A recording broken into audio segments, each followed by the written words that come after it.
या नेचर ने, प्रकृति ने व्यक्ति या पुरुष में जो प्राकृतिक बल दिया या प्राकृतिक ताकत दी, प्राकृतिक रूप से उसको ज्यादा शारीरिक रूप से मजबूत बनाया, जिनमें सबसे ऊपर है आइसलैंड। हालांकि किसी का भी जो ग्लोबल जेंडर गैप में जो इंडेक्सिंग है उसमें कोई भी 100% नहीं है, मत है, लेकिन ऐसा आपने को सोचना नहीं चाहिए। 145वां रैंक है पाकिस्तान का और 146वां रैंक है सूडान का, मतलब कि 146 कंट्रीज में 145 रैंक पर पाकिस्तान आ रहा है। और political empowerment, India is rank 65th। Political empowerment है भारत में, और महिलाओं की भागीदारी राजनीति में ठीक ठाक है। सबसे जरूरी है लाइफ में मोटिव तलाशना, जीवन क्यों मिला है, जीवन का उद्देश्य क्या है, ये जानना ही आपको मोटिवेट कर पाएगा। या स्त्री अपने हक को बराबर मांगने लगती है, आपके बराबर मांगने लगती है, तब आपको दिक्कत होती है। आप उसे देवी मान सकते हैं लेकिन अपनी बराबरी नहीं दे सकते। जहां निर्णय लेने की बात आती है वहां पर उसको पुरुष के अधीन। नमस्कार, मैं हूं Gyan Tiwari. Civil success path YouTube channel पर आप सभी का स्वागत है। बहुत महत्वपूर्ण मुद्दे पर आज हम लोग चर्चा करने आए हैं, मतलब कि इस दुनिया की आधी आबादी के बारे में चर्चा करनी है। और इस दुनिया की आधी आबादी को सामाजिक, आर्थिक, राजनैतिक, शैक्षणिक रूप से अगर हम पीछे छोड़ देते हैं और हम कहते हैं कि हम एक बहुत खूबसूरत दुनिया बना रहे हैं, हम बहुत विकसित दुनिया बना रहे हैं और सभी पैमाने पर एक विकसित मानव समाज की स्थापना कर रहे हैं, तो शायद ये बात बहुत सही साबित नहीं होती है जब तक कि हम आधी आबादी को उसके पूरे अधिकार नहीं देते हैं। बात समझने वाली ये है कि इस जगत में जितने भी प्राणी हैं सब में नर और मादा पाए जाते हैं, सभी में स्त्री और पुरुष पाए जाते हैं। लेकिन सभी जीव, अच्छा, स्त्री और पुरुष के शारीरिक विन्यास में, उनके मानसिक बनावट में अंतर पाया जाता है सभी मानव प्रजातियों में, चाहे वो मनुष्य हो या कोई और मानव प्रजाति हो, सभी में यह अंतर स्पष्ट रूप से देखा जा सकता है। उनके शारीरिक विन्यास में, उनकी मानसिक क्षमता में, उनके संवेगात्मक पहलुओं में बहुत सारे अंतर दिखाई देते हैं। पुरुष शारीरिक रूप से ज्यादा सक्षम है, स्त्री शारीरिक रूप से उतनी सक्षम नहीं है। स्त्री मानसिक रूप से ज्यादा सक्षम है, पुरुष मानसिक रूप से उतना सक्षम नहीं है।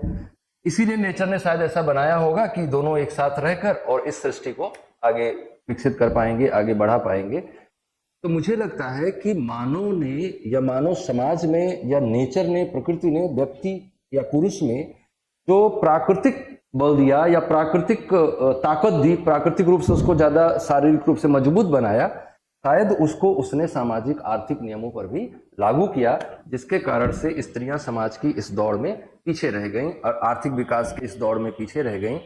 एक अंतर्राष्ट्रीय संस्था है जिसका नाम है वर्ल्ड इकोनॉमिक फोरम, विश्व आर्थिक मंच।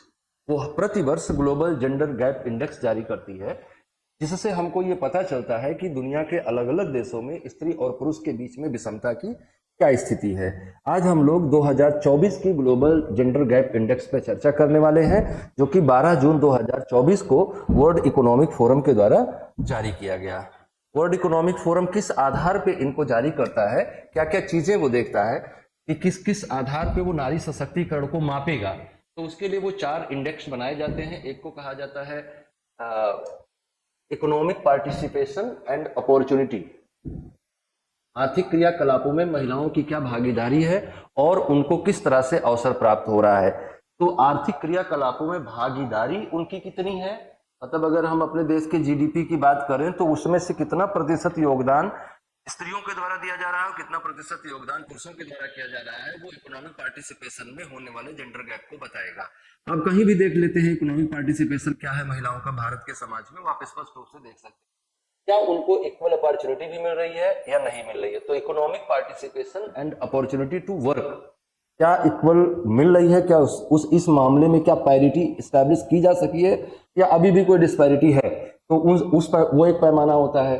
दूसरा पैमाना है एजुकेशनल अटेनमेंट, इसमें अलग अलग लेवल पे, प्राइमरी लेवल पे, सेकेंडरी लेवल पे और हायर लेवल पे किस तरह से स्त्रियों की भागीदारी शिक्षा में है, उनका एनरोलमेंट रेशियो क्या है, उनका ड्रॉप आउट रेशियो क्या है, वो हायर एजुकेशन तक कितना परसेंट पहुंच पा रही हैं, इन सब बातों को स्टडी करता है। हेल्थ एंड सर्वाइवल में उनकी क्या स्थिति है, इस पर बात करता है और पॉलिटिकल एम्पावरमेंट के लिए बात करता है। तो इन 4 पैरामीटर्स पर वर्ल्ड इकोनॉमिक फोरम दुनिया की 146 अर्थव्यवस्थाओं का अध्ययन करता है और ये पता लगाने का प्रयास करता है कि इन चारों पैरामीटर्स पर किसी भी इकोनॉमी में महिलाओं की क्या स्थिति है। इसके आधार पर वो रैंकिंग देता है। सबसे पहले ये 2006 में स्टार्ट किया गया था। इस साल उसकी 18वां एडिशन है, जो कि 12 जून 2024 को जारी किया गया। और इसमें 146 कंट्रीज को इंक्लूड किया गया है, 146 इकोनॉमीज को इंक्लूड किया गया है। इस रिपोर्ट के अनुसार जो इस रिपोर्ट के टॉप 10 कंट्रीज हैं, वर्ल्ड इकोनॉमिक फोरम की रिपोर्ट के अनुसार जो इसमें टॉप 10 कंट्रीज हैं, वो ये हैं, आपके सामने उनकी लिस्ट है। तो ये है टॉप 10 कंट्रीज,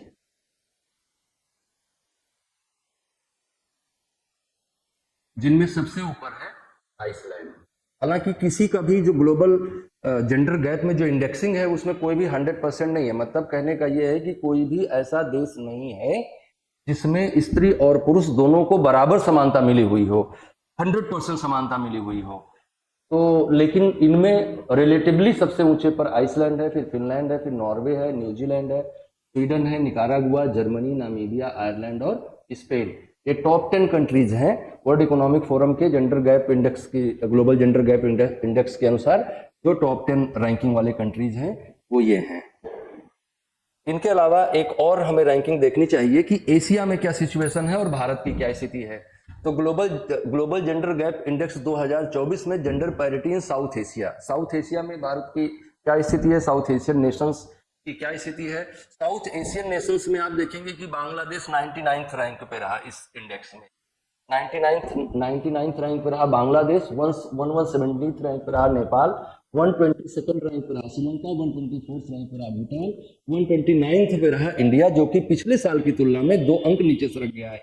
पिछले साल इसी रिपोर्ट में भारत की रैंकिंग 127 थी, इस साल इसी रिपोर्ट में भारत की रैंकिंग 129 है, जो कि चिंताजनक बात यह है कि बांग्लादेश, नेपाल, श्रीलंका और भूटान जैसे देशों से भी आपके यहाँ महिलाओं की स्थिति खराब है। या आप ये कह लें कि पॉलिटिकल एम्पावरमेंट में, इकोनॉमिक पार्टिसिपेशन में, अपॉर्चुनिटी के केस में महिलाओं की स्थिति आपकी इनसे खराब है। ये थोड़ा सोचने वाली बात है, चिंताजनक बात है। उसके बाद 132 नंबर पे मालदीव है, और आपको खुशी होगी जानकर कि वहां पर बहुत खराब स्थिति। हालांकि खुशी की बात नहीं है, लेकिन भारत में थोड़ा ऐसा माहौल बना है कि पाकिस्तान की किसी भी रैंकिंग में पाकिस्तान की खराब स्थिति बहुत भारत के लिए अच्छी मानी जाती है, लेकिन ऐसा आपने को सोचना नहीं चाहिए। 145वां रैंक है पाकिस्तान का और 146वां रैंक है सूडान का। मतलब कि 146 कंट्रीज में 145 रैंक पर पाकिस्तान आ रहा है, जो बताता है कि बहुत खराब स्थिति है वहां पर स्त्रियों की। सूडान जैसी स्थिति है वहां पे स्त्रियों की। इंडिया की रैंक क्या है इसमें? तो इंडिया की रैंक 129 है वर्ल्ड इकोनॉमिक फोरम की रिपोर्ट 2021 के अनुसार। इसमें फर्स्ट पर आइसलैंड है, सेकंड पे फिनलैंड है, थर्ड पे नॉर्वे है, पीछे हम बता चुके हैं। 145 पे पाकिस्तान है, 146 पे सूडान है। भारत की रैंकिंग 129 है, लास्ट टाइम ये 127 थी। ये थोड़ी जानकारी है, इसको भी आप देख लीजिए। ये पॉइंट आप साइड को रोक के नोट कर लीजिएगा। The 2024 Global Gender Gap Index shows that while no country has achieved full gender parity, किसी भी देश में दुनिया के जेंडर पैरिटी 100% नहीं है। 97% of the economies included in this edition have closed more than 60% of their gap compared to 85% in 2006। जो 85% gap था वो घट के अब 60% हो गया है 2006 से और 2024 के बीच में। अगर हम इसको देखें तो ये गति भी बहुत सराहनीय नहीं है। 2006 से 2024 के बीच के 18 सालों में आपका गैप 85% से घट के 60% पे आया है। हालांकि जो भी सकारात्मक हो रहा हो उसे हमें प्रमोट करना चाहिए, लेकिन थोड़ा क्रिटिकल व्यू के साथ। आइसलैंड में 93.5% है and again rank first and has been leading in the index for a decade and half. तो ये है performance. It also continues to be the only economy to have closed over 90% of the gender gap. केवल अकेला economy है जिसमें gender gap को 90% कम किया है। तो ऑन एन एवरेज हमने बताया कि 60% कम हुआ है। Out of the remain 9 economies in the top 10, 8 have closed over 80% of their gap. जो टॉप 10 के बाकी 9 कंट्रीज हैं वहां पर ये 80% के आसपास है, जो गैप को कम करने का प्रयास है। तो ये बातें बहुत इंपॉर्टेंट हैं आप लोगों के लिए, और इसको आप अच्छे से समझिए। In this report India is ranked 129 which is 2 place behind last year, जो कि पिछले साल की तुलना में 2 अंक पीछे है। Among south Asian countries India ranked after countries like Bangladesh, Nepal, Sri Lanka, Bhutan in the global gender gap index, which is not good for the Indian society. At the bottom of this index is Sudan with ranking of 146. According to WEF, World Economic Forum, India has shown the best gender equality in terms of enrollment in secondary education. Secondary education के enrolment में हमारा जो gender gap है वो बहुत घटा है। इसके लिए भारत सरकार ने प्रयास किया है, भारत की राज्य सरकारों ने प्रयास किया है, और सारे तरह तरह की स्कॉलरशिप स्कीम्स के माध्यम से सरकारों ने इनरोलमेंट रेशियो को बढ़ाने का प्रयास किया है। In term of political empowerment, India is rank 65th। Political empowerment है भारत में, और महिलाओं की भागीदारी राजनीति में ठीक ठाक है। तो पॉलिटिकल इंपावरमेंट के रैंक में भारत 65th में है। India is among the countries with the least economic equality among with Bangladesh, Sudan, Iran, Pakistan and Morocco, जो कि बहुत ही दुखद बात है। हमें और इसको बेहतर करने का प्रयास करना होगा, और हमें बढ़ रहे जेंडर गैप को हर स्थिति में कम करना होगा, क्योंकि हम अगर एक बेहतर दुनिया बनाना चाहते हैं, एक बेहतर भारत बनाना चाहते हैं, तो हमें स्त्रियों को उनके पूरे अधिकार देने ही होंगे। यत्र नार्यस्तु पूज्यन्ते रमन्ते तत्र देवता, ऐसी संस्कृति हमारी है।